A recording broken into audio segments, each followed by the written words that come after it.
ایک تو آج یہ انہوں نے نئی شوشہ چھوڑا ہے کہ یہ تو دیکھیں جی، یہ مریم بینیفیشری اونر وہ خود ہیں، یہ 2006 سے پہلے یہ فلیٹ خریدے گئے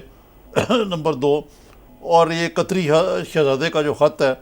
یہ جعلی ہے۔ اب آپ کیونکہ ان کے وکیل نہیں ہیں، ایک ماہر قانون کے طور پہ جس نے کیس تیار کیا ہے، آپ کی کیا آئندہ کے بارے میں کہ یہ کیس سر یہ کس طرح بانٹے نظامی گا، صاحب، بتا سکیں کچھ؟ آپ کی بات بڑی ہوتی ہے۔ میں آپ کو بڑی ذمہ داری سے، یہ بہت ہی احساس ذمہ داری سے آپ کو بتا رہا ہوں کہ جو حمد بن جاسم کا خط ہے وہ ایک بالکل جینون لیٹر ہے، اور اس نے پرسنلی اس کے نمائندے نے مجھے بتایا کہ وہ تیار ہے عدالت کو کسی نمائندے کو ریسیو کرنے کے لیے، اس کی جرح کو برداشت کرنے کے لیے، اور بے شک عمران خان کی ٹیم بھی اگر چاہے تو اس پہ جرح کر سکتی ہے۔ مطلب یہ ہے کہ اس میں کوئی ایسی بات نہیں ہے۔ اور دوسری بات ایک آپ کے علم میں ہے، کامن نالج کی ہے، آپ اب انٹرنیٹ کے ہم سپر ہائی وے پہ ہیں، آپ کو پتا ہے کہ وہ دنیا کا 29واں امیر ترین آدمی ہے، اور ان کی جو انویسٹمنٹ ہے وہ $12 بلین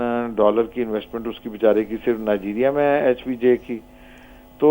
اور ان کے ساتھ اتنے زیادہ تعلقات ہیں شریف فیملی کے ساتھ کہ جب یہ کراچی میں فوج کی تحویل میں تھے، پابند سلاسل تھے، تو جو پہلا فورن ڈگنیٹری میاں نواز شریف کو ملنے آیا وہ حمد بن جاسم تھا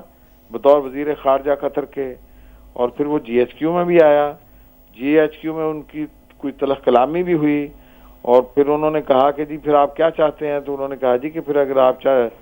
آپ یہ یہی کرنا ہارڈ چاہتے نیوز ہے، ہیں آپ میاں نواز شریف چلا کے لیں ساتھ تو مجھے بھی پکڑ کے گرفتار کر لیں۔ یعنی یہ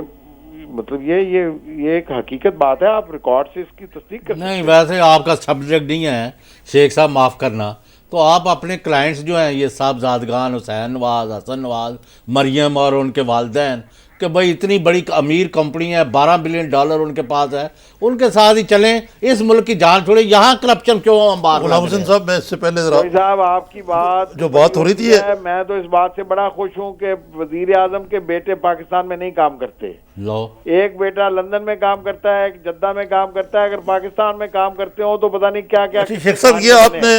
بڑا انکشاف کیا ہے کہ کوئی جی ایچ کیو میں تلق کلامی ہوئی قطری شہزادے کی وزیر خارجہ کی، کس سے تلق کلامی ہوئی اور یہ کون سے سال کی بات ہے؟ ڈیورنگ پرویز مشرف۔ 99 اور پرویز مشرف صاحب سے تلق کلامی ہوئی ہے؟ نہیں، جی ایچ کیو میں وہ آئے، پہلے تو وہ ملے کراچی میں وزیر اعظم سے،